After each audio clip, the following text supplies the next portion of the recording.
Sharon Kay Penman once said, "During the day, memories could be held at bay, but at night dreams become the devil's own accomplice." An interesting thought, I think, but what if dreams and nightmares aren't only confined to when you fall asleep? What if they can end up happening in real life? What if nightmares are warnings of things yet to come? Perhaps you've had an experience like this where a nightmare has come true. Well, these people on Reddit shared their experiences of when it happened to them. Once I started reading these, I really couldn't stop. Here are 10 of the very best. My name is Danny Burke and this is the top 10 scary nightmares that became real stories. Starting off at number 10 now, we have suffocation. This one comes from beautiful Amari, who said, "I work really early hours and sometimes when I get home I nap. One Wednesday in December I came home and slept and dreamt that someone I knew personally was choking to death. That Friday I learned on the news that a friend of mine from high school was found strangled to death in his office. He was killed that Wednesday, around the same time I had the dream." This is an interesting one. In the dream his friend was choking, and that makes me think it might have been food or something,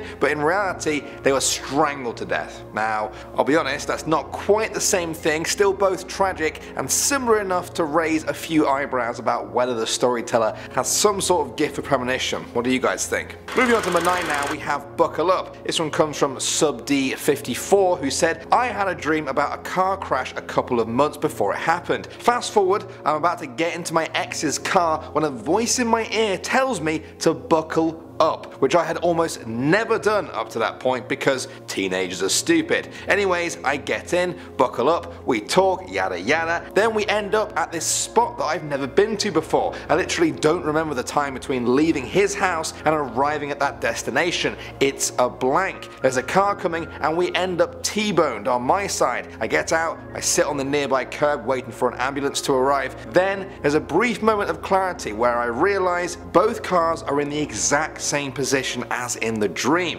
I'm sitting exactly in the same position, knees close to my chest, holding my head. I later found out that I had suffered a mild concussion, and the exact same spot we were in as my dream. Even the road is the same, even my outfit down to my shoes is the same. It still freaks me out. Honestly, that sounds like a bad case of deja vu, except you almost die in it. Except it wasn't exactly deja vu, was it? This person says they really do remember having that dream. I also find it strange they chose to do their seatbelt just this one time. That's interesting. Also, always buckle up, guys. I don't have anything cool or funny to go with that. Just, yeah, do it. Next up at number 8 now, we have the seizure. This one comes from Curtinam11, who said, "In 2013 I dreamt I had a stroke and was desperately trying to explain to my husband what was happening. 2 years later I woke up in the middle of the night on my couch with my husband and roommate looking at me concerned. I sat up, my left side was in full paralysis, and I tried to tell my husband to call 911 because I was having a stroke. He couldn't understand me, but thankfully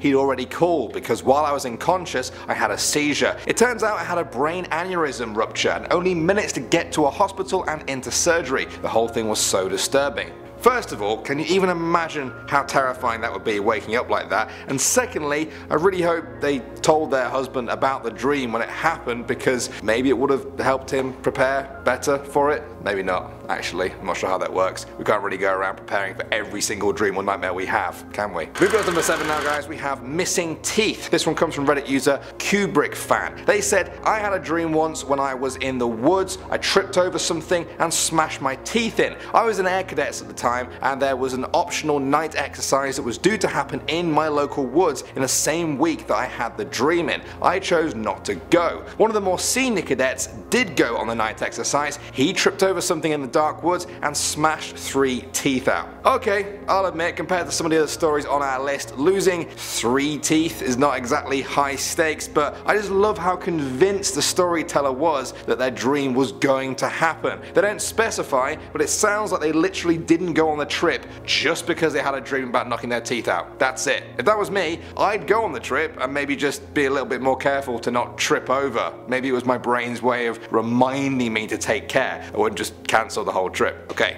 time to move on. I'm getting a little bit too invested in these stories. Next up at number 6 now we have Yet to Come. Okay, so this story doesn't quite meet the criteria of the title of this video, but it's too good to leave out, I think. It comes from Reddit user I Make Milk. They said, I had a reoccurring dream since I was about 8 years old that I will be shot and killed in a mall when I am 37 years old. It is very specific, but the mall looks completely unfamiliar to any mall in the city where I have lived my entire life. I am now 32 with a 2.5-year-old daughter. I have the same dream, sometimes only once a year, sometimes multiple times a month. I never go to any mall. I don't trust the age thing, but I certainly won't visit a single mall when I'm 37. It scares the crap out of me. I'll report back in 5 years if I'm not dead. Okay, so that's kind of legitimately horrifying. Can you guys imagine having the same dream for almost 30 years? You're going to get shot and killed at a specific age in a very specific place. Even if you brushed it off as not real, it would still be sitting there in the back of your head, and then when you dream about it again a few years later, it would just get even worse for you. Now they posted this on Reddit 3 years ago, which means they are now 35 I think, just 2 more years left. I really hope they're going to be okay. Moving on to number 5 now, we have The Boy on TV. This one comes from KTG4. She said, my sister had a dream that some boy got killed in our neighborhood. She had never seen this boy before or knew his name. 2 days later, there was news coverage about a boy, the boy from her dream. It was my mom's best friend's son, and he was stabbed to death in real life. So creepy. Yeah, that one is very creepy, but I also found it quite unique because they didn't actually recognize the person the nightmare was about until they saw the boy's face on TV. Some skeptics might say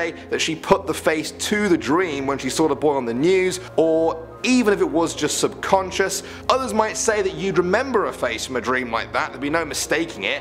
I think if she went around telling people that this boy was going to die and then he actually did get murdered, it maybe would make her look a little bit suspicious. It's kind of a tricky one. What would you guys do in this situation? Next up at number 4 now we have Good Friday, and this one comes from Sierra44, who said, my grandmother was really sick my freshman year of high school. The doctor and my mom warned me that she probably wouldn't make it to my birthday, Valentine's Day, and I promptly told them, no, she's going to die on Good Friday. I'm not religious at all, but she was, and I was right. Despite the fact that she was extremely ill, she held on until 3 PM on Good Friday, just like I said. Okay, for me personally, this one is creepy, but something else seems a little bit off here. The storyteller almost seemed a little bit smug about getting the death date of their own grandma right. Is that just me? A little bit smug? Can you guys feel that at all? Maybe it's just me. Moving on to number 3 now, we have Sterile. Now this one comes from Let's Crash, who said, I had a dream about a lady I used to work with. I'll call her Rose. Now I knew Rose to the extent of I saw her at work and occasionally bought Avon products from her. We had no other interaction really, and I knew very little about her personal life. One night I had a dream I was talking with her and she broke down, telling me all she wants in life is children and how she can't have them. She was devastated of course in my dream. Weird, but I thought nothing else of it, apart from telling my significant other at the time about it when I woke up. The next morning at work, there were a group of us eating in the canteen. Someone mentioned at the table they had seen Rose crying and wondered what was up. Another lady who was good friends with her said not to say anything, but Rose had just discovered she was sterile. That is strange and weirdly specific too. Rose actually said that she couldn't have children. She said that in the dream. Do you think maybe the storyteller sort of picked up on a vibe in real life? Maybe some sort of natural instinct? I don't know. I want there to be a pretty rational explanation for this, but it's quite hard to find one. Next up at number 2 now, we have The Disaster. This one comes from Reddit user OstJMar. He said, I've only had one premonition type dream and it came true within hours. In the dream, I was standing in a field, looking up into the morning sky, watching a fireball fall with a smoke trail behind it. Pieces of it were breaking off here and there. I was with a handful of other people who I did not know, and we were all looking up in amazement. A radio was on and there was a man stating, do not touch any pieces of the spacecraft that may crash to Earth due to potential radiation contamination, and things of that nature. We all stood looking into the sky for a few more moments before I woke up. When I woke from the dream, I noticed it was still dark outside, so I looked at the clock. It was 2:35 AM. I got up, got a drink of water, lay back in bed and thought about the dream for a while. I was having trouble going back to sleep, so I turned on the radio and eventually drifted back to sleep. I woke up in the morning and to my disbelief I was hearing the same voice from the radio in my dream hours before before on the radio now saying similar things. I thought, what the hell is going on? I turned on the TV, switched it over to a news channel and saw this video on the screen. Space Shuttle Columbia had just disintegrated during re-entry. I get goosebumps even today thinking about it. Now what do you guys think about that story? Was it just a massive coincidence? Maybe he dreams a lot about space shuttles anyway? I don't know. Or did he really witness one of the worst disasters in space travel before it even happened? And finally, number one now, we have the chain reaction. Reddit user Jessica C4 said, I dreamt I was in a car crash. In the dream, a red car went through a stoplight and hit my car so hard that I hit someone else who hit the guy next to him and made him crash into a pole. A week later, I was sitting at a red light when it turned green. My gut told me to wait and not go. Suddenly, a red car came zooming from the intersection, ran the red light, hit the car next to me and hit the car next to him, running him straight into a pole. It was some serious Final Destination stuff and I still get chills thinking about it. Okay, so for that one, what I was thinking was, it's not an exact copy of what happened in his dream because this time he sort of learned from it. He changed the course of events. That's interesting. Out of all the ones we've looked at today, I don't think there are many examples of people either learning from their premonition or even having the power to stop it from coming true at all. What do you think the reason is for that? Well guys, I don't know about you, but this has given me a lot to think about. My gut tells me that there is a sort of separation between reality and dreams, but stories like this really make me question things. I am interested to hear your take on all of it. Thanks for listening as always guys, my name is Danny Burke and I will see you all in the next one.